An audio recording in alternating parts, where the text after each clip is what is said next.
As a Christian, I declare that Baldur's Gate is unhinged. Let's talk about it. Hello, I'm Noah Price, your Christian gamer. I love RPGs and JRPGs, and I love Dungeons and Dragons.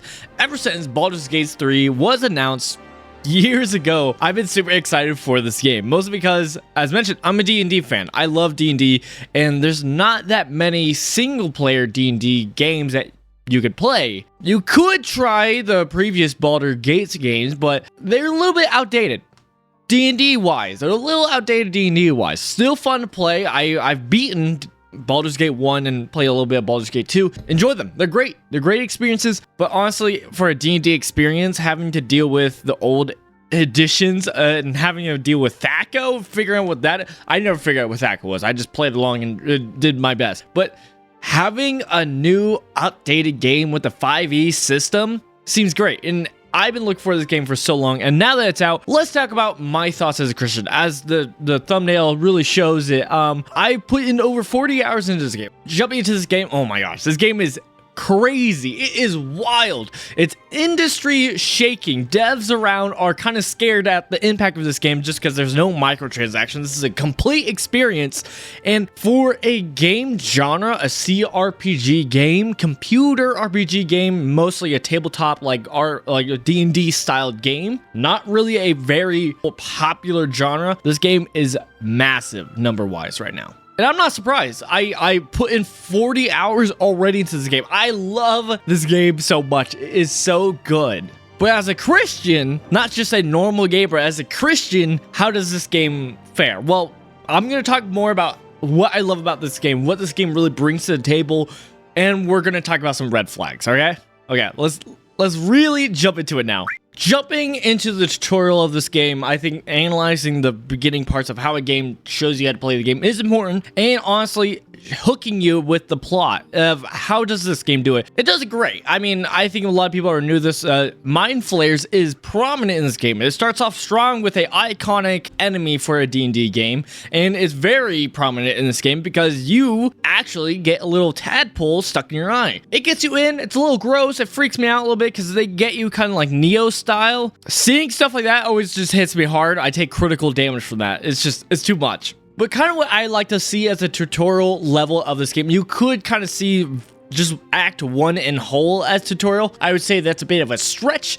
Easy way to look at the tutorial is kind of the ship. You start off on a Mind Flayer ship as it's being chased by Githyanki as they're trying to fight back the Mind Flayers.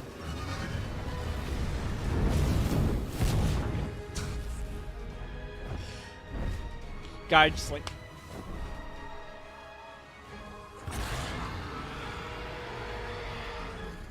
Mind Flayers go into the hells, the 9 hells, and you basically are trying to escape. And the first obstacle, of course, is character creation. In all RPGs, but especially on CRPGs, a character creation takes a long time. An hour at the very least, if you're being quick. And while yes, it did take me a while, that's because there's a lot of options you have for character creation. What do you want to play as? You can either create your own character, or there's actually origin characters. Now, this is more something that comes from Larian Studios' previous games, Divinity Original Sin. Not a game I have touched yet. I have the game, just haven't played it yet. But basically, one of the main characters that could be in your party later on, you can actually choose to be in. And a lot of times what they like to do is if you do choose that, you get a little intro stuff. But if you don't want to do that, you could definitely just create your own character. Also, there's Dark Urge. It's very, very popular. It's kind of like, oh, you're the evil character who's trying to fight back against this evil urges. It's probably, if you want the most distinct, like, sequel character from Baldur's Gate 1 and 2 to this game, you want to play Dark Urge.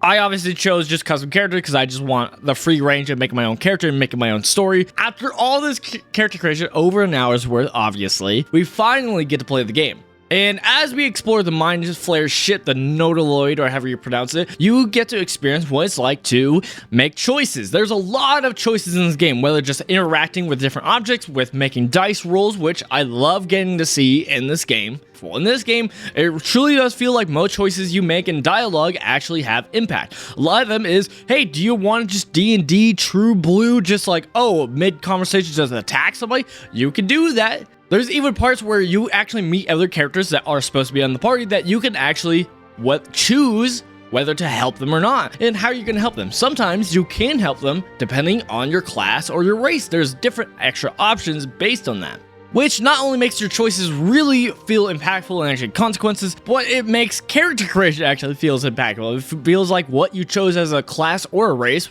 really important, which is great. But while on this ship, not only do we get to learn how to make choices, we actually get to learn also combat. We get to fight a bunch of imps. And combat is very similar to D&D. It's true blue with some small tweaks. I love turn-based. I'm a sucker for it. I love it. So I'm glad to see it here. Even though it slows down the gameplay a bit, I love it because I really get to make my choices and get to think about what to do. And in a tactical game like this, you could really get crazy with your choices. But the tweaks that they have made from the D&D system is they, one, have added more martial classes options. A big complaint for a lot of martial classes in D&D for like just like big old slashers or even just like with a longbow is that, oh, all I do is attack, attack, attack, and it gets a bit boring compared to a spellcaster who has a bunch of options. Well, they've done a few things where you can either, cleave, where you hit a few people. You could bonk them on the head to daze them, so a little bit more options to spice it up. And from what I've heard, this is very similar to D&D 4E. The 4th edition of D&D was criticized because it was too video game-esque, and that's because of the combat. They really changed the combat to make it video game-esque, which, since we're playing a video game, it makes sense to have it here. But the second option they add is stuff like shove. Shove is a very important mechanic you could use in this game in combat. You could push people depending on your athletics. If you're strong enough, you could push and shove people. And the reason why this is so important is because this game has much more verticality than what you might be used to in a D&D game. I know me and the several campaigns that I've been in for Dungeons & Dragons, there's not been a lot of verticality just because a lot of times you're playing on a flat mat that you draw on and it's hard to think of vertical. So having it here where fall damage is very important because just pushing someone off 20 feet, they can take about 20 damage. That's massive for just shoving somebody. And honestly, it's just really fun. And probably the last part of combat that's been kind of shifted up a little bit, not really from D&D, it's still D&D-esque, it's just Larian Studios is known for with, again, Divinity Original Sin, something they've done in the past and it has worked. And that's interacting with the objects around you. They have done a good job at making sure there's objects in the battlefield that you can interact of just shooting to cause destruction. You can literally spray the battlefield with fire and ice, and these different battlefield effects is great. Getting to think more about the combat more than just, I go and hit the person, makes it so much more fun and creative and much more of like, how do I actually want to do this? I have so many different options no matter what kind of combat scenario I'm in. The last thing I guess I'll share here, even though I probably should save it for later, I'll share it here because we get the first instance of this in this Mind Flare tutorial spot. But that's boss fights. Boss fights are very fun in this game. I haven't fought too many, but one right here is, there's a big old devil, and hey, for a small brief time, we have a little Mind Flare technically on our side. He's kind of neutral, but he'll help us out. This little combat scenario where it's not necessarily like, hey, kill everybody, but like run and get this objective is very important. But if you fight the boss, you get a really cool reward for it. This already right off the bat showing you that, hey, if you actually take on the odds, you could be rewarded for something cool, like a really, really good weapon is great for a player, giving me signals of like, fighting bosses is important, but you don't have to. And later on, there's a certain boss type that you fight that's connected to the main plotline called True Souls. These are other people who are infected with the parasites similar to you as a Mind Flare. So literally, you're not the only one. For me, it makes the story more believable, and these Mind Flayers allow for different abilities that are kind of game breaking. They're fun to go against, and it really makes me excited and also scared. Like, there's a healthy bit of scaredness of like, these dudes are built different, literally. I gotta be a little bit worried about what shenanigans they have, but at the same time, because of those shenanigans, it's fun to interact with. And I guess this all also depends on what difficulty you put this on. As per most CRPGs, this does have a difficulty system. They have 3 settings. One for easy mode if you just mostly want the story, which is cool because this game is story focused, roleplay focused, so that totally makes sense. There's the normal mode, which is still hard, and then they have the tactician if you just want a brutal experience unless you know how to choose the gameplay. For this, I've been doing normal, and it's been tough. I've lost several times, but it's been the most enjoyable. It's been good. It's perfect. It's good. It's a balance. almost like what it's called. It's balanced.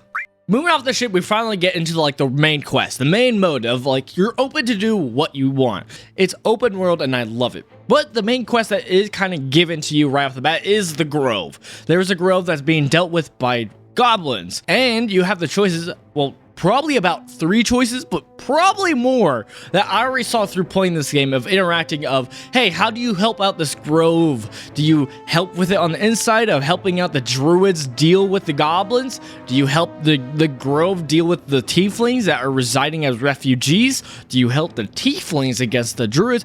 There's so many different options. Or do you join the goblins? There's so many options to this main quest line right off the bat that I love. I love this game going full D&D-esque and being like, hey, how can we give you choices so that you can really feel like freedom of choice? That is D&D to a key. Of course, I'm not trying to spoil anything, so I'm going to leave it there for just letting you know there's a lot of choices, even with the main plot line. Probably a main mechanic that I should probably talk about is the lithid powers. So yes, the main plot is removing these tadpoles that's been planted before we turn into mind flayers. Do you actually, instead of wanting to get rid of the powers, do you actually want to control the powers? Symbiote style? These choices in the game is great, and I've dealt with it a little bit since you have a party. You don't necessarily have to mess with your main character having to lean into the dark side, maybe. So I had a character on my party who's like, hey, I would like that. What if I did it? And I was like, sure, be my guest. The lithid powers are very tantalizing. You literally get mechanics that just break the game, and for a player in a D&D game, very tantalizing. Another thing that's tantalizing is there's a lot of magic items in this game, and not the traditional magic items that you would expect in a D&D game of like, +1. There's those, but they have added more to a flavor and fit for a video game, and I love that so much. Just having so many magic items is fun to play with, and with a lot of them not being too crazy, but some are, just that flexibility is awesome. I love the side quests in this game, and not just the side quests, but just interacting with the world of Baldur's Gate is amazing. Everybody you talk with have dialogue. They have choices. It's not just as simple you click on and like, oh wow, this was crazy today, and then that's it. No, about everybody you talk to has a dialogue choices that you can interact with. Take, for example, these ogres. Now, these ogres here, I decided to be a little bit more diplomatic, and through doing that, I was able to gain their aid. They are literally going to be able to help me out if I use their horn. But there's several different ways we could have dealt with this. I could have attacked them, I could have lied to them. This wasn't even a quest. This was just some person I interact with. And that alone is crazy, and I love that about this game, and that's why this game has sucked me in for 40 hours. All right. Let's talk about red flags and green flags. Red flags right off the bat, lewdness in the game. The reason why this game has been one of the hardest for me to go out on the internet and suggest to people is because of lewdness in this game. One, and it already made some drama because of streamers, but there is just nudity in this game. Now, right off the bat, the game does give you an option to turn off nudity, which I love. That is a positive. I'm glad they made it as an option that you can turn off. Obviously, you can turn it back on, but you can turn it off and not have to worry about that. Love that so much.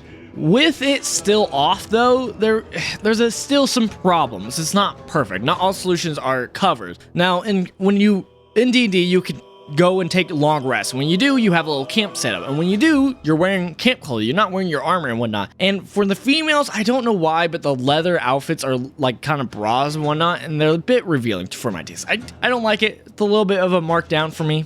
For someone who's struggled with sexual temptation in the past, this is kind of where I'm coming from, and this is where I'm like, I don't like that as much. The second thing is everybody's horny.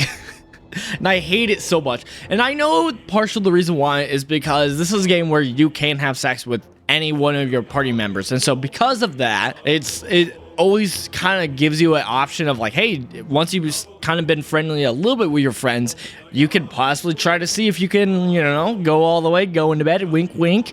And it's I don't want that, and I don't like that in this game. I had problems where I love my party member, Gale and Will, but I'm trying to build a broship. But I can't build a broship because any deeper and we're going to be making out. And that's not what I want. I just want to be bros. The other red flag that's similar to this lewdness, and I don't think it's a problem that's going to come up a lot, but I wasn't expecting this. This caught me off guard. But there's a moment where you could possibly walk in on a bugbear and an ogre, you know, kind of going at it. And it's supposed to be more of like a lighthearted joke, like, uh-oh, you walked in on them, and then combat happens. So nothing too seriously, and because it's a joke, I really do feel like they're not going to reuse it, because that'd overuse the joke and make it not as impactful. So it's like, yeah, I don't think this is something coming up again, but it was something where I was like, oh, well, I don't know what to do, oops. But that's really all my red flags. The other red flag you probably say is your dialogue choices of being evil. Like, oh no, you can make evil choices. But honestly, as we walk into green flags, this is like, instead of red flags, like these are things that are like, yeah, you should play this game because this is amazing. Outside of everything I've said before of like how the choices are great, impactful, combat's fun. Besides all that, I even talked about how there's multi-classing and inspirations in the game. That's amazing and fun. There's respecting in this game.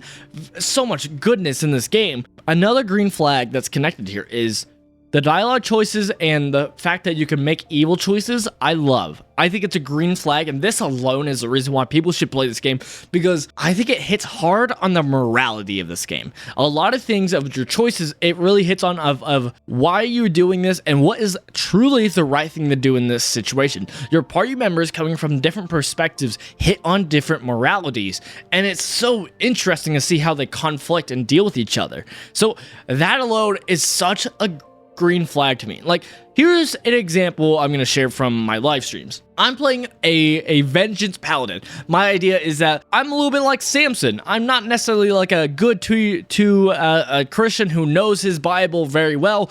I'm somebody who has just turned to the faith, and, you know, I'm more God's sword. Is this truly biblical and correct? No, obviously not. It's of course not.